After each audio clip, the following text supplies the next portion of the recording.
حضرت ابراہیم علیہ السلام کی پہلی شادی اپنی چاچا زاد حضرت سارہ سے ہوئی، لیکن وہ ایک عرصے تک اولاد کی نعمت سے محروم رہے۔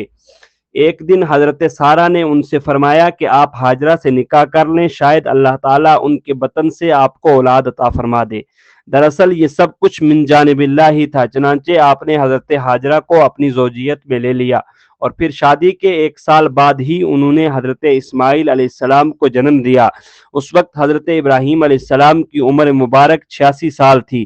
جب حضرت ہاجرہ امید سے تھی تو فرشتے نے آپ کو لڑکا ہونے کی نوید سنائی، اسماعیل نام رکھنے کو کہا۔ حضرت اسماعیل علیہ السلام 1800 قبل مسیح میں پیدا ہوئے۔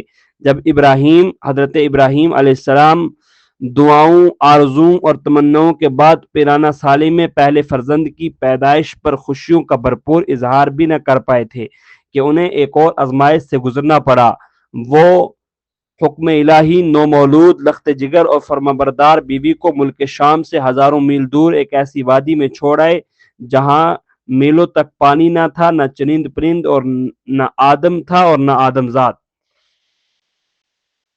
وادی فاران کے سنگلاہ کالے پہاڑوں کے درمیان تپتے صحرا کے ایک بوڑھے درخت کے نیچے اللہ کی ایک نیک اور برگزیدہ بندی اپنے نومولود معصوم بیٹے کے ساتھ چند روز سے قیام پذیر تھی۔ جو زاد راہ ساتھ تھا وہ ختم ہو چکا تھا۔ ماں بیٹا بھوک پیاس سے بے حال ہیں۔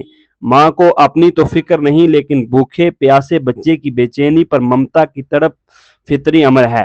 لیکن اس لق و دق صحرا میں پانی کہاں؟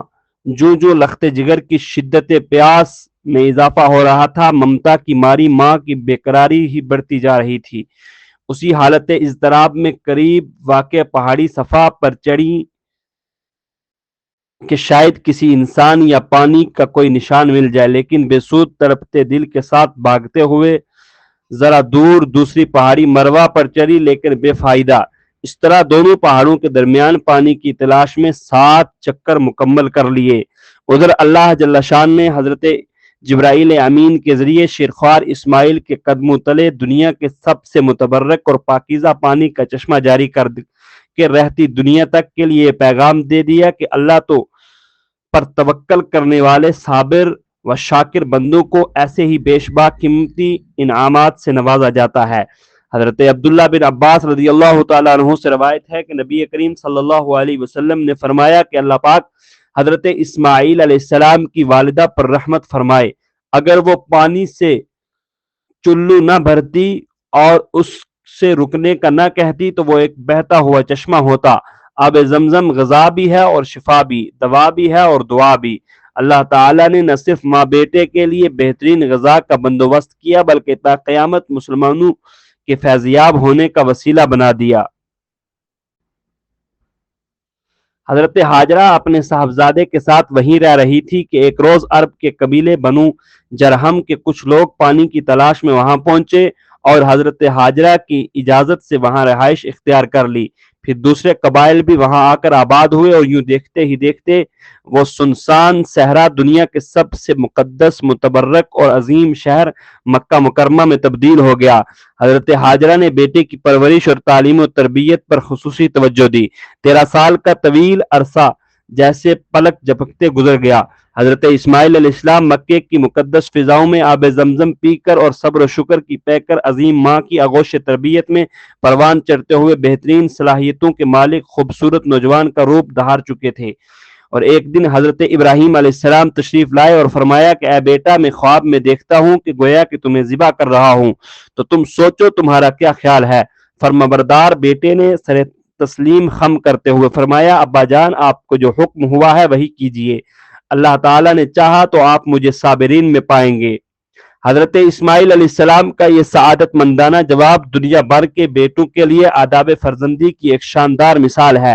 اطاعت و فرمانبرداری اور تسلیم رضا کی اس کیفیت کو علامہ اقبال نے یوں بیان کیا، یہ فیضان نظر تھا یا مکتب کی کرامت تھی، سکھائے کس نے اسماعیل کو آداب فرزندی۔ حضرت ابراہیم علیہ السلام نے بیٹے کا جواب سنا تو انہیں سینے سے لگایا اور حضرت ہاجرہ کے پاس لے آئے۔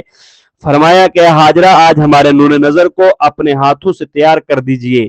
ممتا کے مقدس، شیریں اور अनमोल जज्बों में डूबी हुई माँ ने अपने अकलौते बेटे को नई पोशाक पहनाई, आंखों में सुरमा, सर में तेल लगाया और खुशबू में रचा बसाकर बाप के साथ बाहर जाने के लिए तैयार कर दिया। इसी असना में हजरत इब्राहिम अलैहिस्सलाम की एक तेज धार छुरी का बंदोबस्त कर चुके थे। फिर बेटे के साथ लेकर मक्के से बाहर मीना की जानिब चल दिए। शैतान ने बाप बेटे के दरमियान होने वाली गुफ्तगू सुन ली थी। जब उसने सब्र, इस्तिकामत और इताअत खुदाबंदी का ये रूह परवर मंजर देखा तो मुस्तरब हो गया और उसने बाप बेटे को इस कुर्बानी से बाज रखने का फैसला कर लिया। चनांचे जमरा उकबा के मकाम पर रास्ता रोक कर खड़ा हो गया। हजरत इब्राहिम अलैहिस्सलाम के साथ मौजूद फरिश्ते ने कहा कि ये शैतान है, इसे कंकरियां मारें। हजरत इब्राहिम अलैहिस्सलाम ने अल्लाह अकबर कहकर उसे 7 कंकरियां मारी, जिससे वो जमीन में धंस गया। और अभी भी आप कुछ आगे ही बढ़े थे कि जमीन ने उसे छोड़ दिया और वो जमरा वस्ता के दरमियान फिर वरगलाने के लिए आ मौजूद हुआ। हजरत इब्राहिम अलैहिस्सलाम ने दोबारा कंकरियां मारी और फिर जमीन में धंसा, लेकिन आप कुछ ही दूर आगे बढ़े थे, वो जमरा के ओला के मकाम पर फिर मौजूद हुआ था।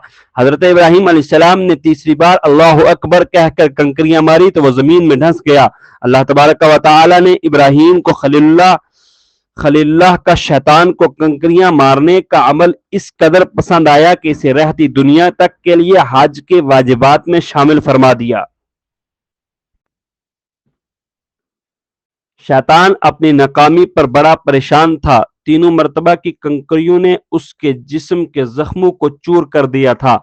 अचानक इसे एक नई चाल सूझी और वो औरत का भेष बदलकर भागम भाग हजरत हाजरा की खिदमत में हाजिर हुआ और बोला कि या इस्माइल की माँ, तुम्हें इल्म है कि इब्राहिम तुम्हारे लख्ते जिगर को कहाँ ले गए हैं? हजरत हाजरा ने फरमाया, हाँ, वो बाहर गए हैं, शायद किसी दोस्त से मिलने गए होंगे। शैतान ने अपने सर पर हाथ मारते हुए कहा कि वो तेरे बेटे को ज़िबाह करने वादी मिना में ले गए हैं। हजरत हाजरा ने हैरत और ताज्जुब का इजहार करते हुए फरमाया कि ये कैसे मुमकिन है कि एक शफीक और मेहरबान बाप अपने चहेते और अकलौते बेटे को ज़िबाह कर दे। इस मौके पर बेसाख्ता शैतान के मुंह से निकला कि वो ये सब अल्लाह ताला के हुक्म पर कर रही है। सुनकर सब्र, शुक्र और इताअत और फरमाबरदारी की पैकर अल्लाह की बरगजीदा बंदी ने फरमाया कि अगर ये अल्लाह ताला का हुक्म है तो एक इस्माइल क्या, इसके हुक्म पर 100 इस्माइल कुर्बान करती हूँ। शैतान यहाँ से नामुराद होकर वापस मीना की जानिब पलटा, लेकिन वहां का ईमान अफरोज मंजर देखकर अपने सर पर खाक डालने और चेहरा पीटने पर मजबूर हो गया। वादी मीना के स्याह पहाड़, नीले शफाफ आसमान पर रोशन आग बरसाता, सूरज फलक पर मौजूद तस्बीह तहलील में मसरूफ मलाइका अल्लाह की राह में अपनी मताए अजीज की कुर्बानी का महय्यर अकूल मंजर देखने के में महव थे। मक्के से आने वाली गर्म हवाएं भी मीना की फिजाओं में मौजूद इबादत और इताअत, तस्लीम और रजा और सब्र और शुक्र की एक अजीम दास्तान रकम होते देख रही थी। रवायत में आता है कि जब हजरत इब्राहिम अलैहिस्सलाम ने हजरत इस्माइल अलैहिस्सलाम को लेटने की हिदायत दी तो हजरत इस्माइल अलैहिस्सलाम ने फरमाया कि अब्बा जान, मैं पेशानी के बल लेटता हूँ ताकि आपका चेहरा मुझे नजर ना आए और आप भी अपनी आंखों पर पट्टी बांध लें ताकि जब आप मुझे ज़िबाह कर रहे हों तो शफकत पिदरी के अम्र इलाही पर गालिब आने का इम्कान न आए। सब्र इस्तिकामत के कोहे गिरा वालिद ने गोशाए जिगर के मशवरे पर अमल किया और जब इस्माइल अलैहिस्सलाम लेट गए तो तकमीले अहकाम खुदाबंदी में तेज धार छुरी को पूरी कुव्वत के साथ लख्ते जिगर की गर्दन पर फेर दिया। बेटे की इस अजीम कुर्बानी पर कुदरत खुदाबंदी जोश में आई और अल्लाह जल्ल शानहू के हुक्म से हजरत जिब्राइल अलैहिस्सलाम जन्नत के बागात में पले सफेद रंग के खूबसूरत मेंढे को लेकर हाजिर हुए। इब्राहिम खलीलुल्लाह अलैहिस्सलाम ने ज़िबा से फारिग होकर आंखों से पट्टी हटाई तो हैरत ज़दा हो गए। बेटे की जगह एक हसीन मेंढा ज़िबा हुआ पड़ा था, जबकि इस्माइल अलैहिस्सलाम करीब खड़े मुस्कुरा रहे थे। इसी असना में गैब से आवाज आई कि ऐ इब्राहिम, तुमने अपना ख्वाब सच्चा कर दिखाया, बेशक हम नेकी करने वालों को ऐसा ही बदला दिया करते हैं।